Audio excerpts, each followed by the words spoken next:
Waspada aksi pencurian di sekitar kita, seperti di Desa Wanaherang, Kecamatan Gunung Putri, Kabupaten Bogor, Jawa Barat. Pada Senin malam 10 Maret, ditinggal sholat tarawih sebuah rumah warga digasak kawanan pencuri. Akibatnya uang jutaan rupiah raib dibawa kabur. Seperti kapal pecah, beginilah saat kondisi rumah seorang warga di Desa Wanaherang, Kecamatan Gunung Putri, Kabupaten Bogor, Jawa Barat.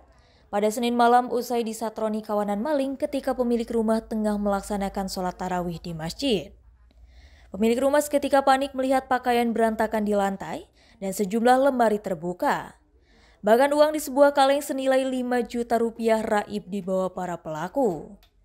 Diduga kawanan maling itu membobol rumah korban melalui pintu belakang dan memanfaatkan situasi sepi saat warga melaksanakan sholat tarawih. Para pelaku leluasa menggasak barang-barang berharga di dalam rumah. Bahkan para pelaku usai beraksi terekam kamera pengawas. Diduga para pelaku beraksi berjumlah 4 orang dengan menggunakan 2 sepeda motor. Itu kurang lebih jam 8, Pak. Itu Pak? Jam 8 malam, Pak. Pas kondisi rumah ditinggalin pemiliknya sholat tarawih. Sholat tarawih. Jadi rumah keadaan kosong. Mungkin di situ dimanfaatin sama perampoknya itu, Pak. Berapa orang, Pak, itu? Jumlah perampoknya itu 4 orang, Pak. 4 orang?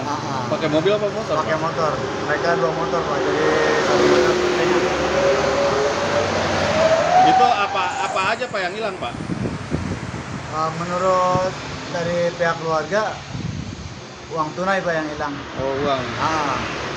Uang tunai kurang lebih 5 juta rupiah, Pak. Itu ngebobolnya lewat mana, Pak? Lewat depan? Lewat pintu belakang, Pak. Oh, lewat pintu belakang? Iya. Kayaknya sih mereka sudah tahu lokasi, Pak. Kayaknya sebelumnya mereka sudah mengintai, Pak. Sementara itu maraknya aksi pencurian di wilayah Gunung Putri, warga berharap pihak kepolisian agar menggelar patroli rutin di wilayah rawan kejahatan, serta mengungkap para pelaku yang kini kian meresahkan warga. Denny Subagja melaporkan dari Kabupaten Bogor, Jawa Barat.